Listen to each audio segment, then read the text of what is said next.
Life can certainly wear us down, and vacations are always a great way to rest and recover. Often we think of this as a modern activity, but people in the past worked just as hard as us, and were always looking for their own opportunities to unwind wherever they could. So today, let's pack our bags and see what it was like to go on vacation in ancient Rome. You can learn much more about the intersection of history and travel through our sponsor, Wondrium. Wondrium offers subscription-based on-demand videos covering a huge range of subjects from history to science, travel, art, hobbies, and more. These come delivered in a variety of packages from your more academic courses to well-produced documentaries, exclusives, and more. Their platform has long been my go-to source for background research while making my own documentaries, and I've learned a ton. Their series The Guide to Essential Italy, hosted by Professor Kenneth Bartlett, is an excellent companion series to our video today. Its 36 episodes cover a wide range of Italy's rich historical sites, spanning from the monuments of Rome to the remains of Pompeii, the canals of Venice, and much more. My mind was blown by the ways in which centuries of Italian history weave their way through every facet of the landscape, each site begging to be explored by a discerning traveler. Right now, Wondrium is offering a free trial, which you can start by clicking the link in the description below or visiting wondrium.com/invicta. I highly recommend that you take a look at what they have to offer and dive into the material that you are most interested in. Enjoy! People in the ancient world worked just as hard as us, if not even more so. After all, much of the labor force was engaged in physical tasks without the tools, technology, and social support systems we enjoy today. As a pre-industrial and largely rural society, most people were farmers or farm hands. Such individuals were shackled to the land and its seasonal rhythms. On a good day, there was much to be done just to maintain a level of subsistence, let alone turning a profit or having to deal with poor harvests, bad weather, disease, and all manner of other issues. Slaves did increasingly help supply farm labor, especially with the rise of the latifundia estates, but by and large, rural Roman farmers still did much of the work. Urban areas, meanwhile, made up about 20% of the population, and these were generally dominated by the poor lower classes. Such individuals typically had no long-term employment and instead acted as day laborers who sought out any job they could. General construction projects were common, but with no concept of hourly rates or a minimum wage, these would pay only a pittance. The slightly more well-off may have been craftsmen, shopkeepers, or very skilled tradespeople who could command better pay and working conditions. But only the truly wealthy had the luxury of passive income sources and high return on investments with which to derive a decent work-life balance. In fact, the senatorial class was so well off that they were legally barred from engaging in business, though of course they were quick to find workarounds to such regulations. Speaking of regulations, it should be important to note that there were very few laws and practices in place to protect the interests of labor. It's no surprise then that many of our ancestors were run ragged. In this world, one of their greatest sources of reprieve would be either the 8-day weekly cycle marked by a final market day, or the various religious festivals which were sprinkled across the calendar year and often came with requirements to close down business activities. When coupled with entertainment and publicly funded feasts, these were incredibly popular. For context on the scope of these annual breaks, a handful of surviving apprenticeship contracts seem to allow between 18 to 36 days off per year, provided that they were festival days. Another period of the year which resulted in people looking for an escape would be the summer. Without air conditioning, cities could be incredibly hot, humid, and crowded. Not only was this uncomfortable, but it could also be deadly. For instance, Rome was known to have a dangerous miasma in the late summer, which researchers have confirmed through an examination of grave sites, which does indeed reflect an alarming spike during this period. The cause is not clear, but was likely due in part to an abundance of mosquito-borne malaria and other diseases. Given all this, it's no surprise that people would pack their bags and leave their homes throughout the year. But the nature of one's vacation depended very heavily on your socio-economic status. As we described, the urban and rural poor lived day to day and could hardly afford to take time off or save enough to do anything extravagant. The slightly more well-off had more flexibility, but nowhere near as much as the rich, whose vacations we shall explore shortly. For now, let's see how the plebs blew off their steam. For those of lesser means, a staycation was often a good option. To this end, inns and rest houses were quite common in cities. Here, one could get room and board while enjoying games, gambling, and music in the common spaces. In a time where the average daily wage was between 1 to 2 denarii, a stay could cost, according to one inscription, up to nearly half of 1 denarius, for food, fodder, and a girl for the night. Typically, the elite scorned such places for their rambunctiousness and lack of extensive facilities. For example, even Cicero, who owned at least 7 of such establishments, claims that it would be impossible to stay in one for more than 24 hours. Looking further afield, one might choose to make a day trip or brief excursion.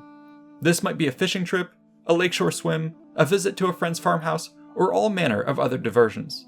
Some of the most popular places to visit, though, were the spas and baths of Italy. These were generally hot, volcanic springs whose waters were believed to cure all manner of ailments including arthritis, gout, stomach pains, intestinal disorders, rheumatism, and even moral failings such as drunkenness and lechery.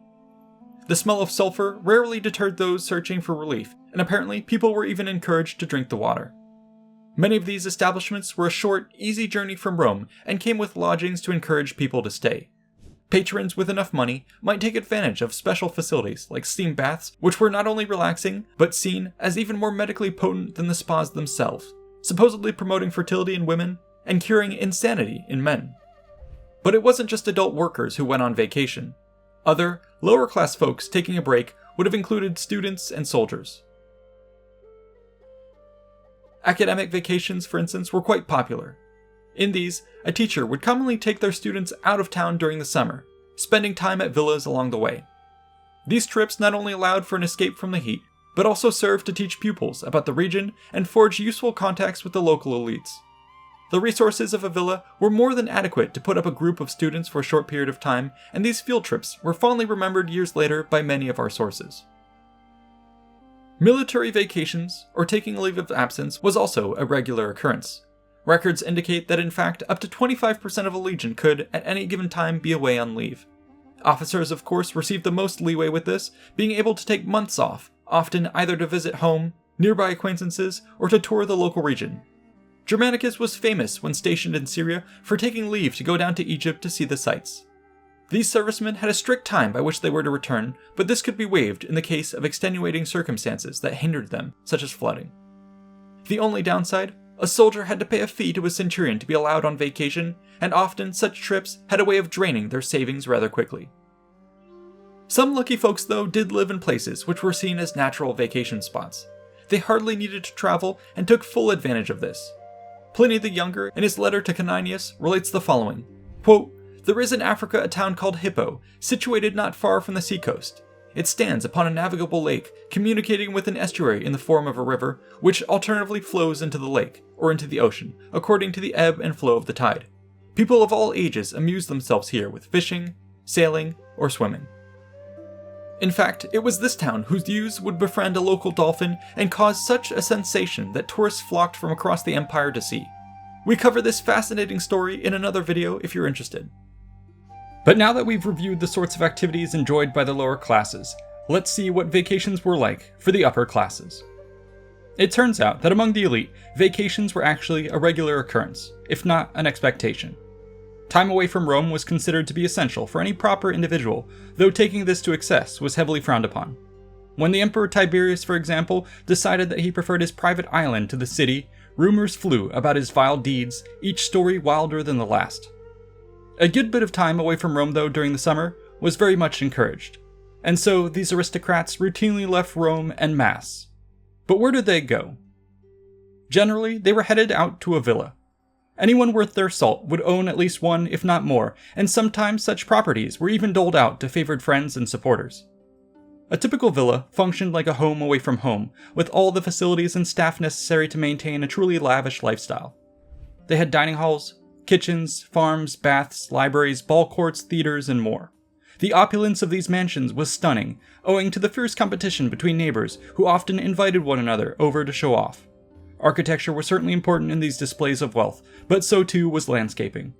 Trees might be planted to provide shade, while flowers helped perfume paths and add wonderful displays of color. Here and there, fruit-bearing plants and statues were artfully installed, alongside impressive fountains and water features which displayed the brilliance of Roman engineering. Some of the most impressive of these were fish ponds whose complex series of pipes helped properly regulate their water levels and salinity.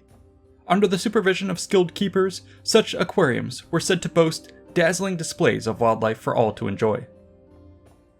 But few had deep enough pockets to compete in scale with the mansions of the emperors. The Villa Jovis, for instance, was built by Tiberius on the island of Capri and can still be seen to this day. Its nearly 2-acre terrace complex stands 8 stories tall and provides stunning views of the surroundings. Another nearby Tiberian villa in Sperlonga boasts an incredible grotto which was turned into a pool and beautifully decorated. But perhaps the most famous of all of these imperial complexes was Hadrian's Villa, just outside Rome.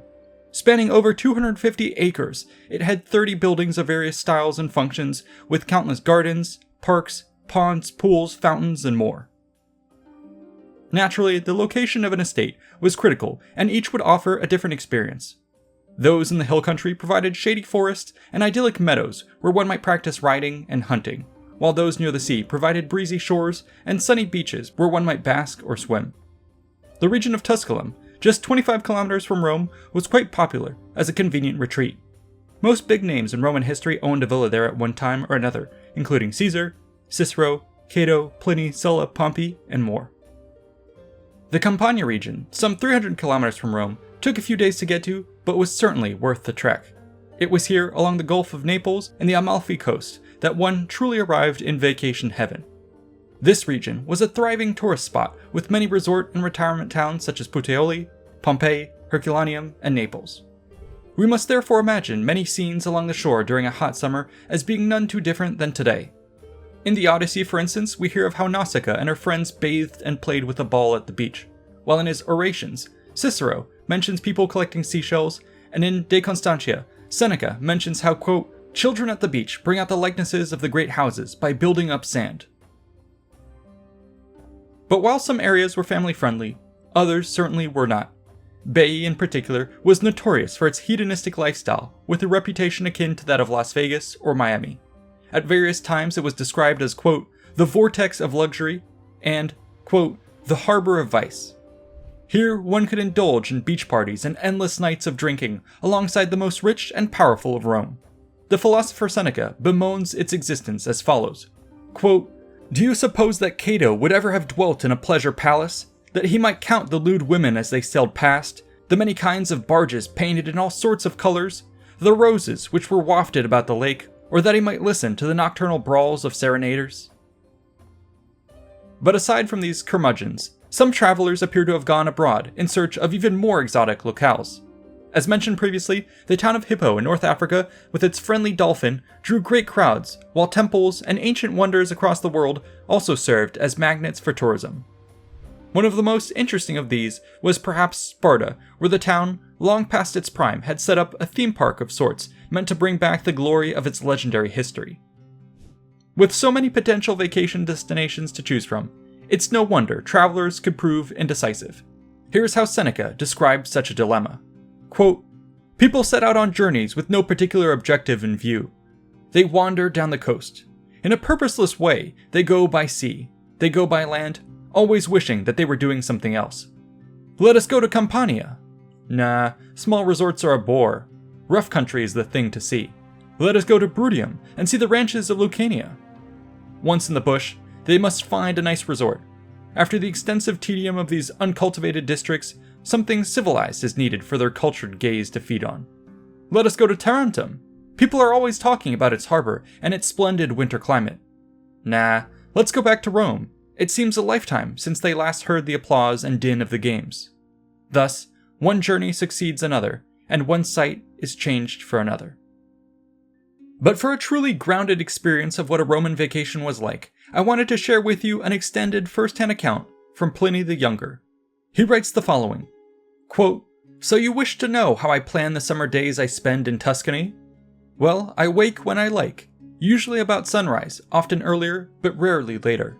My shutters stay closed, for in the stillness and darkness, I feel myself surprisingly detached from any distractions. Left to myself in freedom, my eyes do not determine the direction of my thinking, but being unable to see anything, they are guided to visualize my thoughts. If I have anything on hand, I work it out in my mind, choosing and correcting the wording, and the amount I achieve depends on the ease or difficulty with which my thoughts can be marshaled and kept in my head.